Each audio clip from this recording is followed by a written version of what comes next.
Bismillahirrahmanirrahim. Sambungan daripada sifat mukhalafatul lil hawadis, penjelasannya yang sudah. Sambungannya lagi. Untuk itu kita kemukakan sebuah contoh supaya lebih mendekati kepada pengertian. Umpamanya, kita katakan kepada seorang pegawai, pergilah kamu ke gudang itu dan ambillah satu kotak yang tidak bertanda apa-apa dan bawa kemari. Kami rasa mudah sekali pegawai itu memperolehnya kotak tersebut yang tidak bertanda, karena dia sudah mengenal atau dia mengetahui kotak-kotak yang ada tanda. Kotak yang tidak ada tanda tersebut, itulah yang dimaksud untuk mengambilnya. Ini umpamanya contoh. Jadi ini kotak yang bertanda, pegawai tersebut yang perlu dia ambil yang tidak bertanda. Maka ini ada satu kotak yang tidak bertanda. Perhatikanlah gambar yang di bawah ini dengan cermat, insyaAllah berhasil. Demikianlah halnya mengenal Tuhan. Lebih dahulu kita mengenal alam. Alam sudah kita mengenal kemarin dengan berbagai sifat-sifat khusus bagi alam dan segala macam ragamnya. Maka yang bukan alam, itulah dia Tuhan. Yang bukan alam, itulah dia Tuhan. Dalam ilmu tauhid selalu disebut iman yang hak itu ialah dapat membedakan muhaddas dan qadim. Yakni dapat membedakan antara baharu dan yang qadim. Dan pernah juga ulama mutakalimin menjawab pertanyaan orang, yang mana alam-alam itu? Jawabnya, ma siwallah. Alam itu ialah yang bukan Allah. Dengan perkataan lain, yang barangkali lebih tegas lagi, dalam Umul Barahin halaman 158 tercatat sebagai berikut, anna kulla ma siwallahi ta'ala yajibu lahul hudus. Artinya, sesungguhnya tiap-tiap sesuatu yang bukan Allah wajiblah baginya baharu. Wajiblah baginya baharu.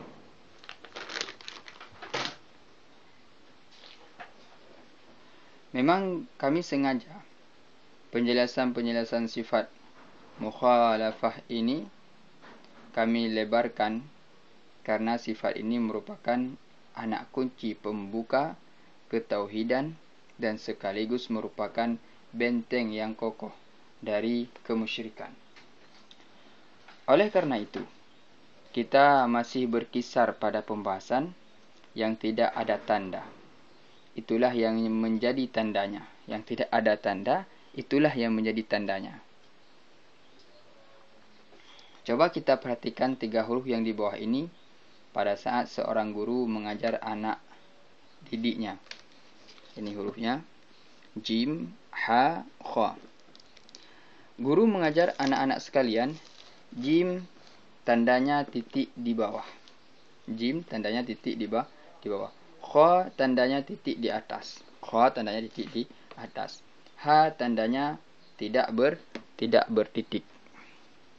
Anak-anak, sudahkah kamu dapat menandai huruf ha? Serentak anak-anak murid itu menjawab, sudah Pak Guru. Lalu sang guru bertanya lagi kepada anak-anak didiknya, apakah tandanya? Anak-anak itu menjawab dengan penuh keyakinan dan rasa kebanggaan, tidak ada titik Pak Guru. Jadi yang tidak ada tanda itulah yang menjadi tandanya. Yang tidak bersifat dengan baharu itulah menjadi sifat Allah. Allah mukhalafatuhu lil hawadis. Perumpamaan ini kita kiaskan kepada tanda Tuhan yang kita maksud. Mula-mula yang menjadi tanda alam semesta ini tidak ada pada permulaannya dan tidak ada pada penghabisannya. Jadi, kalimat tidak ada ini kita umpamakan sebagai titik.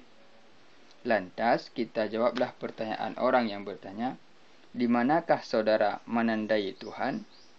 Maka jawablah dengan penuh keyakinan dan penuh rasa tanggung jawab yang tidak ada itu baik pada permulaan maupun pada kesudahan.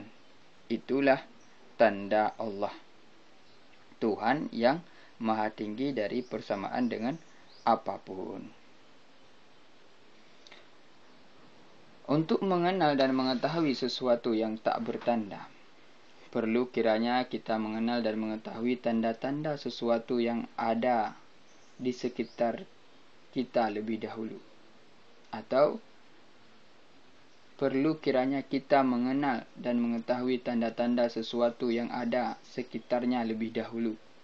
Maka jelaslah yang bukan sesuatu itu yang ada tanda, maksudnya itulah dia. Yang bukan sesuatu itu, itulah dia. Dalam hal ini, perhatikanlah sebuah contoh yang amat logis, jelas sekali. Satu orang menjual tanah sawahnya kepada seorang yang lain. Lalu, dibuatlah suratnya. Isi intinya sebagai berikut. Batas-batasnya sawah tersebut sebelah utara Jalan Karya Bakti, sebelah selatan Masjid Taqarrub, sebelah timur Jalan Darussalam, sebelah barat Gang Rukun. Sawah yang dimaksud di mana? Yang di tengah-tengah batasan itulah tanah yang saya jualkan kepada Anda yang namanya tersebut di atas. Kami rasa surat ini sah dan resmi dapat diterima oleh orang yang berkepentingan dan dapat dipertanggungjawabkan kepada siapa saja yang bersangkutan. Perhatikanlah. Padahal dalam surat itu, yang disebutnya bukan tanah dia, akan tetapi jalan-jalan, gang-gang, dan sebagainya. Sedangkan tanahnya yang dijual itu hanya ditunjuk saja yang di tengah-tengah itu. Apakah ada orang yang ragu-ragu lagi tentang tanah tersebut? Kami yakin tidak ada lagi. Jadi, yang kita maksud pada perumpamaan ini, alam itu pada permulaannya tidak ada, alam itu pada akhirnya pun tidak ada, alam itu pada keadaannya selalu berubah-ubah, alam itu pada kejadiannya dijadikan. Maka yang bukan demikian itu semua, itulah dia Allah Subhanahu wa ta'ala. Kita padakan sampai di sini dahulu pengertian dan penjelasan sifat mukhalafatul lil hawadis, dan sekarang kita masuki pada pembahasan dalil-dalilnya insya-Allah. Sesat dan binasalah manusia yang bertuhan dengan sesuatu, padahal sesuatu itu bukan Tuhan sama sekali.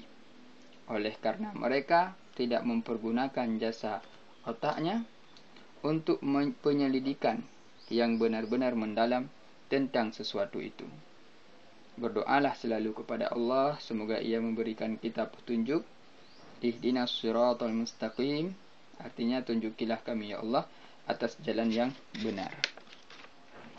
Sekian. InsyaAllah besok akan kita sambung lagi mengenai dalil-dalil untuk mukhalafatuhu lil hawadis.